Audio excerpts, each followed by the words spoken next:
The richest man in town died, but his final message changed everything. Money can buy almost everything, except the one thing that truly matters. The entire town came to a standstill the morning the news broke. Victor Sterling, the richest man anyone had ever known, was dead. He owned skyscrapers, luxury hotels, private jets, and businesses across the world. Newspapers called him a genius. Television stations called him a legend. To many people, he looked like a man who had everything. Thousands gathered outside his mansion on the day of his funeral. Some came to pay their respects. Others came hoping to hear how his billions would be divided. Rumors spread like wildfire. His oldest son will inherit everything. No, it's all going to charity. Maybe there's hidden treasure nobody knows about. Nobody expected what happened next.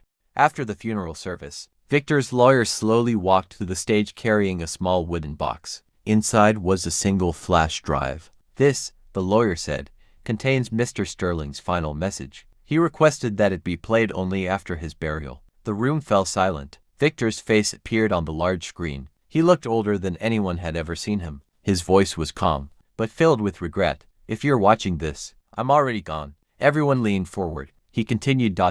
People spent their lives wishing they could become me, but if I had one more day on earth, I would trade every dollar I owned. The audience froze. Victor smiled sadly. I spent 40 years building an empire.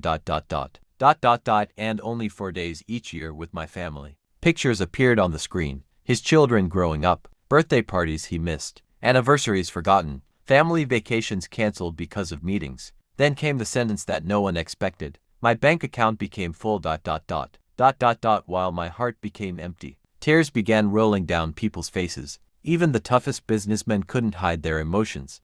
I believed success meant making more money. Now I know success means leaving behind people who smile when they remember you, not just buildings with your name on them. The room was completely silent. Then he reached into his pocket. He held up an old photograph. It showed him as a young man eating dinner with his parents in a tiny house. He smiled. That little house gave me more happiness than my biggest mansion ever did. He paused. His voice became weaker. If you're chasing wealth, don't lose your family. If you're chasing success, don't lose your soul. Then came his final words. Words that would soon spread across the country. The richest person is not the one who owns the most, but the one whose absence leaves the most love behind. The video ended. No applause, no conversation, only silence. The people who had come hoping to hear about billions walked away, talking about something far more valuable. That evening, fathers went home early from work. Children received unexpected hugs. Old friends called each other after years of silence. Neighbors forgave old arguments.